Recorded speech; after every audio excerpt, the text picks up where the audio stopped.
All right, welcome to Witchpolice Radio. I'm here with two people who I've known for a really long time, and it's been a really long time since I've seen either of you, and I'm very excited to have you on the show, and excited that you're still making new music. So I think before we get into anything, because there's a lot to talk about, I think if the two of you want to introduce yourselves and this new project, and maybe give a bit of background about how this got started. Sure. My name's Sandy Toronto. We've done this before, Sam. Many years ago. Yeah, many years ago. But so David and I both came from a band called Quincy, and then I did a band called Indicator, which we were talking about a few years ago. And now we're David and I have rejoined forces, and we're doing this project called New Whales. David, take it away. I'm David. Yeah, I mean, we played together for a ton of years when we were kids. Started playing when we were 13. And then I guess in our late 20s, kind of stopped playing in bands together, and we both did our own thing for a while. Yeah. The dark times, I call them. We now have a horde of children and jobs, and regular sort of late 30s dude lives. But we decided we needed to keep making music because it makes us happy, and we can't think of another person, or at least for me, there isn't really anybody else I'd want to be making music with right now. So cool. David, I was going to say the same thing about you, man. I'm so glad you said that. Holy God. That would have been awkward. Well, when I first heard of the New Whales thing, I thought, oh, cool, Sandy and David have a new band. But then it didn't seem like, because you were always in bands together, like, for decades now. So obviously something works. And it's not just that you've been friends together and you're related too, right? But I mean, what is it about playing together that works so well with the two of you? Because something clicks. I mean, you can hear it. You work extremely well together.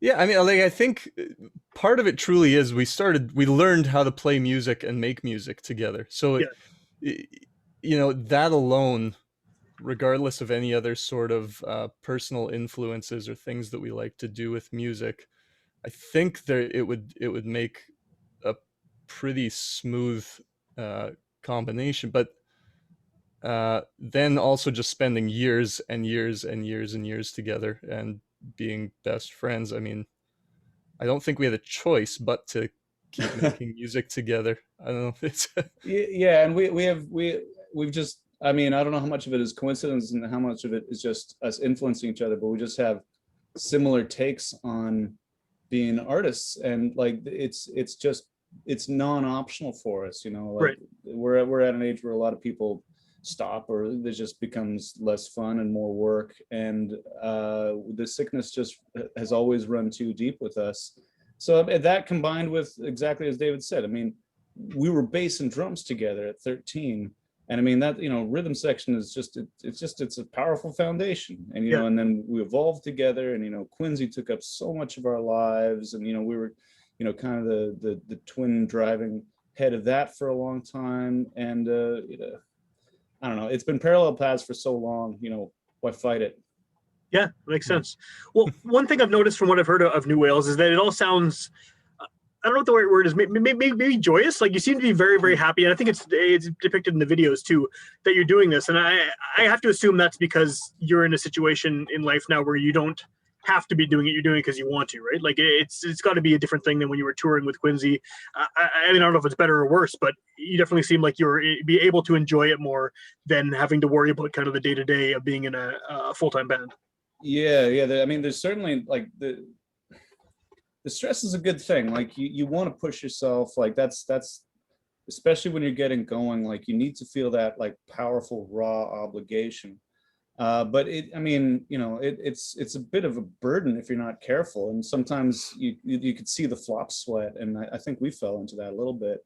And now after so many years, and then just like mellowing and wisdom, it's like, oh my God, this is actually so fun, and it doesn't matter. Yeah. And it's a pure way to do it anyway. So it's really nice to come back around to that. It is, but the funny thing is, right at the beginning of this project, it was supposed to be super, super casual. And then we kind of started needing a bit more pressure to make it more interesting for ourselves. And now I've found and this is we'll talk about this more later, we're releasing a song and a video every month. And I've been finding myself getting back to my mid-20s where I would wake up in the middle of the night and suddenly be like, oh God, the vocals are too loud on that track, or we got to bring the EQ down in the hi-hat. Like just these really strange neurotic thoughts that shouldn't be waking you up, and I'm feeling that stress again, and it feels kind of good. So I don't You know have what to have it it. is. You I have to don't have know it. what Otherwise, it that just is. all just Yeah. it just evaporates. Otherwise, so Yeah. like we created these sort of false obligations to ourselves. But yeah, I mean the feeling is still real. But a part of you knows like we could just skip a couple months. It's fine. Right, and Oh, you'd for be sure. okay. We Of won't let course, ourselves do it. Yeah, of course. That's a compulsion, right? You're addicted at this Yeah. point. Oh, It deeply. absolutely. Yeah. What has it been like, kind of, and I know you've been working on this for a little while, but what has it been like launching this kind of heavily in the middle of a pandemic when, everybody is in such a messed up situation, and music listening and going to shows and all the things people used to do are just kind of out the window right now. Is it easier to do it like that when you don't have the pressure of maybe, having to play a bunch of shows to promote this, or do the typical band things? You Oh, kind of shit. nailed it because, sorry, I interrupted you there, Sam, but we, I mean, we do have a lot going on, like with a pile of kids and Sure. wives that we care about and want to maintain relationships with, and jobs that we have to work at still full time. Bands are a lot, and if we were kind of expected to play shows and tour and do all those things, I'm not sure we could keep up the facade of being a legitimate band as it's tricky, Yeah. So but right like now we're touring as much as anyone. Sure. Exactly. Yeah. As far as anyone knows, we had like 3 tours canceled. Who knows? Yeah, anybody World who tours. asks, we can just kind of be like, oh, it's been really rough not being able to hit the road. So Yeah. that may be ending soon with these I know. I'm cards that sad. we're Our getting though. excuse is So about to go out the window. Yeah, Shit. yeah. They're booking something. Well, what would you, if this hadn't happened, if we hadn't been in the middle of a pandemic, what would have happened? I'm assuming you would have played some shows locally and everything, but would that kind of be the extent of it with this project, or are you hoping to? We're gonna we will get on the road at some points, and but it has to stay of that same philosophy. It has to stay fun for us. Yeah. And I mean, and the road especially, like that is a young man's game if you're not careful. And so we're just gonna tread lightly in there. But I mean, the live performance aspect of it, like honestly, what we're doing right now, which just recording from home, like obsessing over it, like just back and forth emails and like bouncing sessions back and playing, like that scratches a lot of the itch. But I mean, you still have to get in a room and play, and you still have to play for people once in a while. And so I am now 15 months in, starting to be like, it would be nice to play. There was something psychologically a couple of weeks ago. It was like something's just off. Yeah. And I think we talked about this, Sandy, but I realized like even when we first started this, we kind of had a band with 5 guys all together, and we'd get together and play. Even if it was just once every week or two, we'd play through whatever Sandy and I were recording. And it was such a good night just to hang with your buds and play some music, and not having that, it definitely has hurt. So I'm excited for that to come back. It's going to be really good. What do you think? I hate asking this question, and everyone hates answering it, but how do you define the kind of music that you play? I mean, I know people will be familiar with a lot of your previous projects. I mean, Quincy probably the most, right? And I think there's an idea of what Quincy sounds like. How does this band compare for someone who hasn't heard you yet in this current incarnation? Anyway, we gotta go. This has been really good, Sam. Thank you. Yeah. No, so Sam, you've kind of hit on something right? here. No one likes asking it. No. Sam, you know what? It's not a shitty question. It's a great question. It's a great question. I think it's an important question that a lot of bands don't necessarily spend a lot of time on. And we've always struggled with this because we've fallen into that terrifying realm of eclecticism. And being an eclectic band is really tricky when it comes to marketing yourself and kind of getting people to get what you're doing. Yeah. So to be honest, part of what this year is figuring out to find that this thing is like we're kind of like indie pop rock, I guess, if we're gonna go really broad. Yeah, it's like a big umbrella term kind of. Yeah, but I mean that is such a broad term. I don't know. I don't really have a solid answer unless Sandy has had any.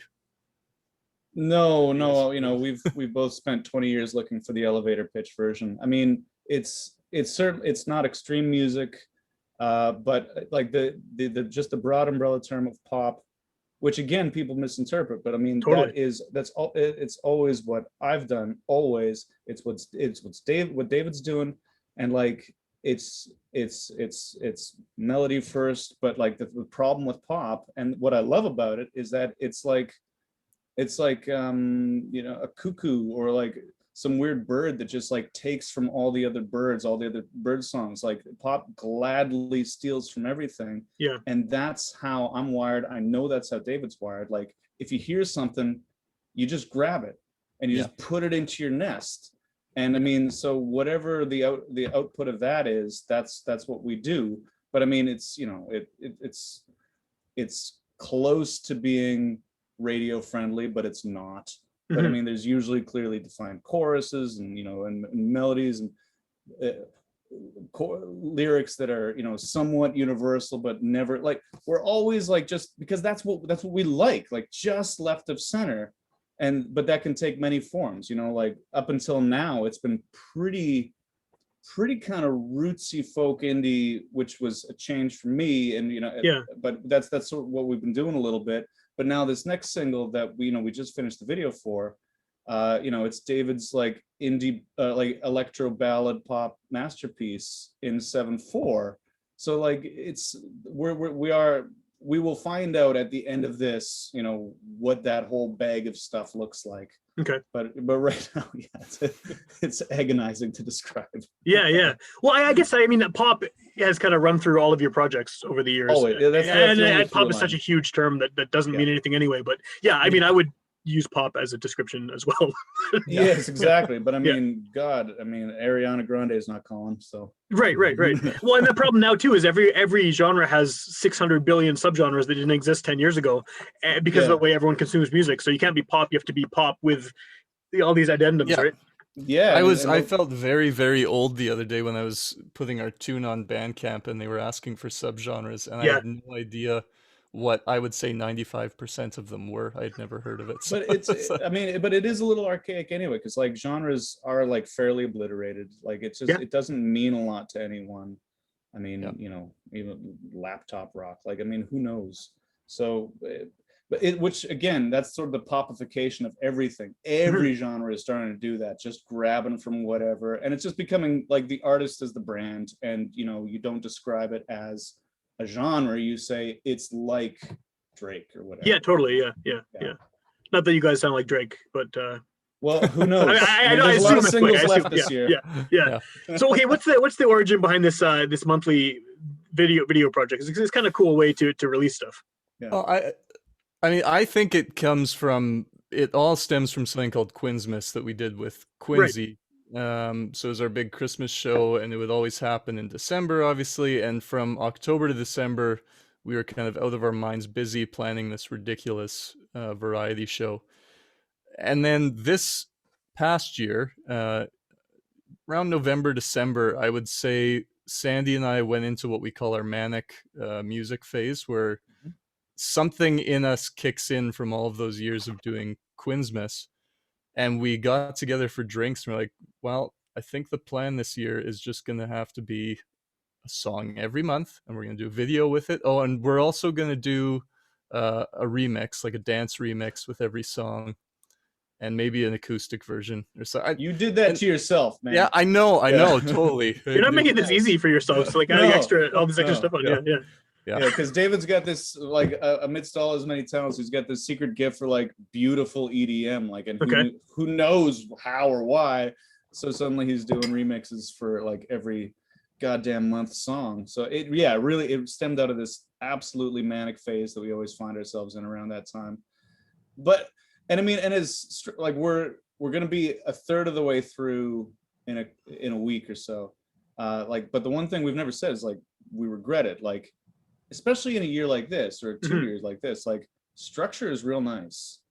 And I don't care how, you know, how much output you're used to, like, unless you give yourself deadlines and obligations, like shit just doesn't happen. So I'm glad we're doing it, as annoying as it's been in some ways. Are the song releases like specifically chosen for certain months? Is there like a very October sounding song that you're kind of holding until October, or is it just sort of whatever you have? Yeah. It's about pumpkins. Yeah. I wish we had the foresight to do that, but we are kind of like chickens running around with our heads cut off. We're just kind of like, I got a new song, But no, that's not completely true. We have a backlog of stuff that we have kind of sifted through and then are going through making presentable. There's a little bit of like lowest fruit though. Like, all right, this one is pretty close. That's the next single. Let's think of a video. Let's go. Yeah. So, I mean, I don't know. Probably 2 or 3 months. Maybe we'll run dry and like. But like. Then the pumpkin song happens. Exactly. It also depends. It depends on which songs you're sick of, and songwriters will inevitably run into this where, you know, like a song could be 2 or 3 years old and an absolute bop, but you hate it, so you don't want to work on it anymore. So that one just doesn't get released. So, I mean, we've got a little bit of that going on too, but it's more like whichever song is closest and whichever song we feel the most excited to actually do something with.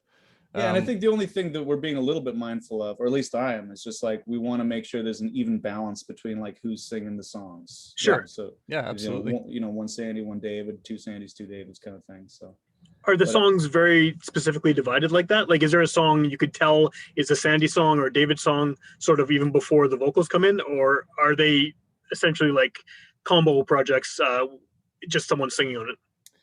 By and large, you know, each song definitely has like the stamp of the person behind it. But then there are, and unfortunately, there's going to be less of these just because like we can't get in a room together. Yeah.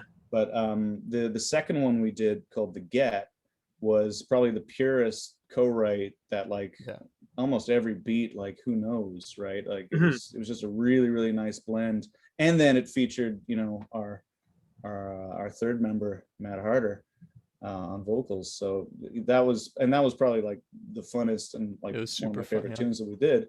So it'd be nice to do more of that, but right now it is just like I got a home project and then shove it over to Dave and he does his thing, and he was, you know, likewise with me. So cool. Yeah, there's definitely like a, you know, each one's got their own thing. I know it's been like many years since we all grew up together in Wolseley, but I was thinking about this the other day, like not in connection with this, but we hadn't even arranged this yet, but there are a lot of people from like within a few years age group that grew up in that neighborhood who are doing musical things or went on to do musical things. And it's kind of remarkable, like how many people have done, and it's really good too. It's not just like, oh yeah, so-and-so started a punk band when they were 15 and it ended after a year. Like there's people who've gone on, you guys are great examples, and done musical stuff for years. Like what is that? Why did our little neighborhood get so prolific at churning out really interesting art? It was a magical place, man. It really was. Yeah, it was. I mean, everybody running around. I'm a bit sad. Like I live in Charleswood, which is great. Yeah. But my kids don't run around in the neighborhood with a whole bunch of kids anymore and hang out. I feel the same way. Like, I just remember we'd run down to like Dominion, and then we'd go and hang out at our friend Julian's house, and we'd all be playing music together, and then we'd go and play baseball, and then there'd be people playing music somewhere else. So like it was this sort of natural thing that was going on. And I don't know why that was. Maybe we had cool parents. I don't know. I guess, yeah. I don't know. It was a scene. Yeah, even from our own little elementary school class, though, there was like probably 7 or 8 people who ended up playing music. Like, and some of them went on to really cool stuff too. It's weird. It's great. It gives me a good memory. I don't live in Wolseley anymore either. I wish I did, but it gives me good memories whenever I go back. It's like, oh, this is where everything. Well, it's one of those areas where you can like walk down and like every block or every street, you're like, I know someone who lived there. I know someone like Sprague for Sam. There you go. Yeah. It's a bit like I love that stuff. Yeah. And I mean, it's interesting. Like we actually you know, we've always stayed close with our very first band, Revenge of Roy, with like Joe and Julian from Hot Life Guys and Paul Klippenstein, who's does tax law in Ottawa now. Yeah. And so now we've got a WhatsApp group, and we're just revisiting old demos from when we were 15 and stuff like that. I just love it. Yeah, it's awesome. The best. Yeah. You know? And that was all that neighborhood, 100%. Totally. Yeah. Yeah, it's cool. It's a weird.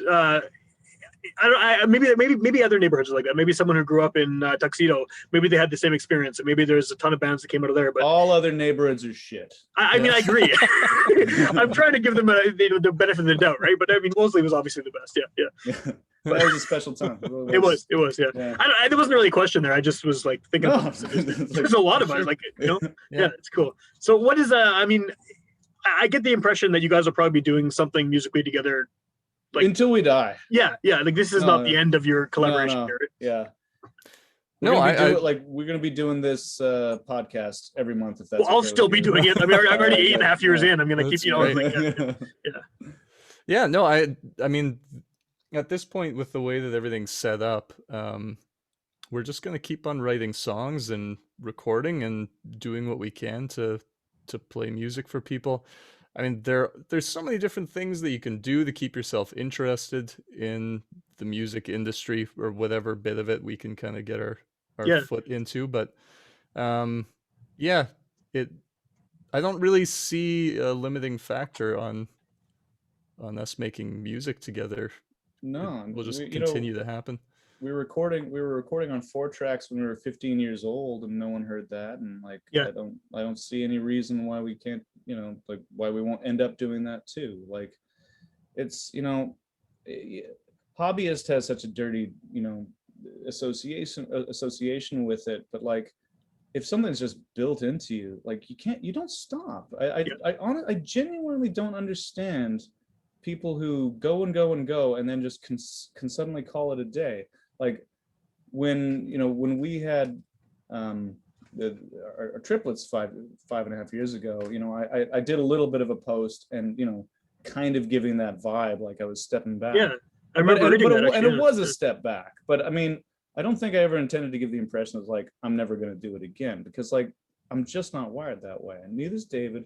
And like I love that about us, frankly, and I really appreciate that when I see it in other people. Just like, well, why stop? Yeah. If it's that important to you and you have to do it anyway, don't stop. I also like it. It sometimes maybe to other people would seem like, oh wow, they're really hustling and working super hard. But for me, yeah, sure, we're trying pretty hard to make good things to put out, but it's the same for me as if someone loves video games or loves watching a TV series every night that they love. Like I legitimately, once my kids are in bed, my favorite thing to do is to go downstairs and record a new song or work on a tune or something, and it makes me happy and it relaxes me. Until it doesn't anymore, because we're doing it in a project where we release a song once a month. but it's but now you have to do it. Yeah, exactly. And now I have to do it again. Now it's homework. The old trap. I know what you mean though, for sure. Like this, yeah. Using that same example, this is my favorite thing to do when my kids are in bed, is to go down twice a week and interview bands. I've been doing it for 8.5 years, and I do journalism professionally, and I'm not going to stop when I'm 50. I'll still do some kind of weird thing like this, because it's a compulsion, right? You find the thing that you're good at, that you love doing, and it just propels you forward. Yeah, absolutely. There doesn't need to be much reason beyond that. No. We trick ourselves sometimes, but like, it's this or what? I mean, buying getting into fancy cars. Well, fuck that, Yeah, I barely know how to drive a car, let alone fix one or know what the parts are called. So I know that's never gonna happen for me. Yeah, I would love a Toyota Sienna someday, but Dave, that's another conversation. So where can people find this stuff? I mean, again, it's a pandemic. There aren't shows happening. Hopefully soon that changes. And the good thing about this being a podcast, someone could hear it a year from now, and hopefully by then, you're actively playing shows and whatever. But what's the best option right now to find your music? You can go to our Bandcamp is our preferred spot to go and get it from. But it's streaming everywhere, so you can go to Spotify or Amazon or Apple or whatever the things are, Deezer. I don't know. What are all the streaming sites? I don't use any of them. I have no idea. Yeah. So we pay someone very exorbitantly to take care of that. Yeah. Dollars and dollars. So you can go anywhere, really anywhere you like to listen to music. Look up New Whales, and it's New Whales, not like the animal. WALES. And not like new metal. Right, not and you not, Wales. No. Right. You could do a new metal tribute show or something. I would actually, if we're pitching, like, I would like to direct people to our Instagram, because a while ago, not only did we decide to do a song and a remix and a video every month, but one of us had the bright idea to start doing 30-second videos. Okay. I forgot. Like a fake Much Music, but all the songs were like fit on reels, which is only 30 seconds long. Right. And so we're not talking like a piece of a song. Yeah, This it's is a song. Full verse, chorus, outro, a song, 30 seconds, and a video in 90s style. And we've done like 3 of those, and those are coming out too. That's You awesome. can't stop us, man. Yeah. So yeah, Instagram. That's where they should go. And then YouTube, I guess, for the videos, 30-second videos are. For the longer form videos, YouTube, yeah, I and guess, is the YouTube. option. Yeah. And then all the singles on are YouTube. up on YouTube. Yeah, we've got videos for each one. So Cool. Is this eventually going to turn into like a full album that you're going to put out physically, or I not? think the plan right now is to release these singles once a month, and then hopefully we can kind of figure out, like we were saying earlier, what we are. Right. And then, well, no, truly, it sounds funny, but like, what is it that we're doing, and what do we like about ourselves, and then release a full album, and hopefully that will come out in spring-ish of 2022. But really? Okay. Well, I mean, we're gonna use a bunch of the songs that we've released this year, I would assume, but or maybe not. Maybe you're in on a meeting right now that's about to go sour. Yeah, I mean, or maybe we're just gonna release a full album of our 30-second songs. That'd be cool too. It'll be all of 6 minutes. Yeah. It's be a nice quick listen anyway. That's So, our no, there will be an album, and I mean, it'll be 2022 at some point. But Right on. Well, I'm glad you guys are still doing it. I mean, I was really happy to see that you had this project, and it's nice to see that you're still playing music, because I mean, you're really good at it. You work extremely well together, and I've enjoyed all your bands going as far back as Revenge of Roy and through Del Paxton and everything else, right? So I mean, yeah, it's very nice to see that you're still working together. Still remember playing with Grandpa's Army. That's right. Yeah. yeah Yeah, a long time ago. in the West Broadway. The basement of the neighborhood center. Yeah. Well, Ska's making a comeback, so you never know. I mean, even though no one in Grandpa's Army lives in Winnipeg anymore, except for like 2 of us, but yeah. What wave will that be? 5th, 6th? I don't think there was a 4th one. I think they just forgot about it for a while. So yeah, Okay, sorry. I'm really sure. But yeah, no, I don't think Grandpa's Army's ever coming back. But I'm glad you guys are still doing this. So that's Well, Thank you, Sam. yeah.